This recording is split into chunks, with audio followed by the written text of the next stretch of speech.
Camden Bible Tabernacle Church and the co-chair of PICO to come and speak to us. Please. You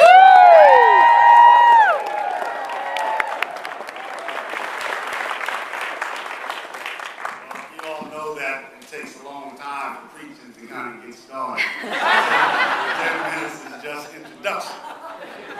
But we want to share something with you. We thank you, Ryan, and thank all of the healthcare champions, because that's what you are. You're warriors in this battle that we are facing, that we are fighting.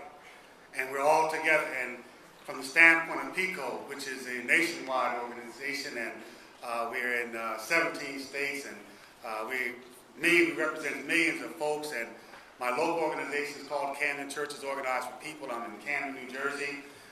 People may know Camden as being one of the poorest states in the cities in the United States, and number one in the violence. And so we have a little tough time in Camden.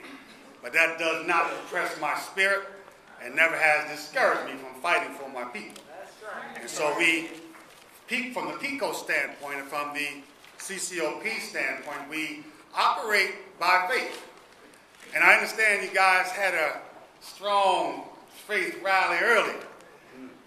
But I want to take you back there just for a moment, just for a couple of minutes, just to get you to thinking, as people of faith, that we are supposed to have something to stand on as we fight this battle.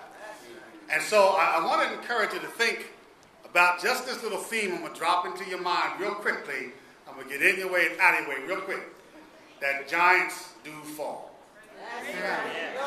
Well, just think about that. Giants do fall. And I'm going to use a biblical scripture from the faith tradition that I have.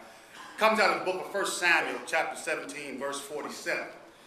And it says, "And all this assembly shall know that the Lord saveth not with sword and spear, for the battle is the Lord's, and he will give you into our hands." In my experience as a pastor in Camden, you can get discouraged because of the enormous amount of struggle, lack of resources, lack of health care, lack of jobs. You can get very discouraged. The violence that goes on around my church, the violence that goes on in the city, can be very discouraging. But I came into this battle 13 years ago for the long haul. I didn't get in to quit because things got tough. When bullets fly around the church, I'll duck a little bit, but I'm still there.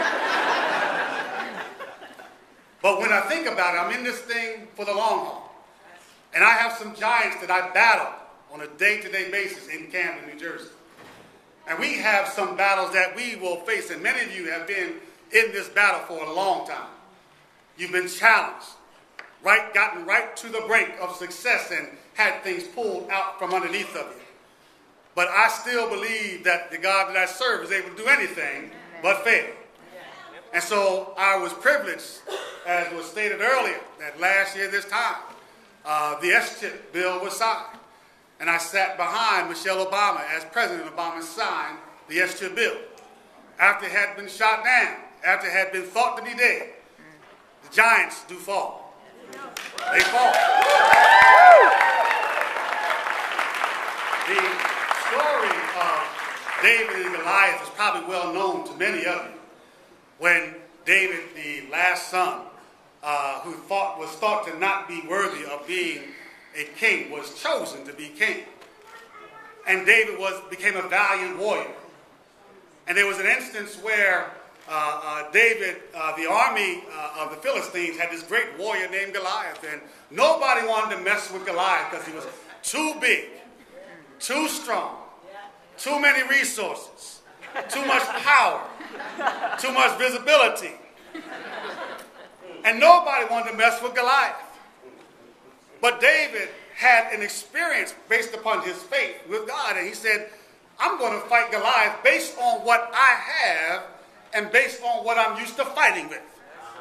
And so he went into war, just like we do. We go into war, facing these giants, and we use what we know. It might be your faith, it might be your experience, it might be your desire to make a change in your own lives. Whatever it is, something is driving you to stand up against the giant. Just the fact that you're in this room where the giants live. You're here. and you're fighting with what you know to be great weapons of victory. Well, David fought Goliath with the weapons of his victory. And he stood against Goliath. He even told Goliath that I'm going to chop off your head. You're not, I know what I've got to fight with. I'm going to chop off your head, Goliath. I'm going to feed it to the birds. Well, I believe that even though we've been challenged in these last few weeks, people talking about health care reform is dead, that's just another giant that has to fall. I'm convinced and convicted that giants do fall. Yesterday was proof that giants fall. So I want to encourage you that as you go forward, the giant's going to stand up. He's going to look like he's got power. Goliath had this big sword. He had all this armor and the shield on him. He just stood there and laughed at David. But giants fall. 5 smooth stones slung one in his head, knocked him down dead. And he walked off in victory. So as you go forward, as all of us go forward, I want to encourage you. When you hear the negativity, remember, giants do fall. Say that with me. Giants do fall. Say it again. Giants do fall. Thank you and God bless you.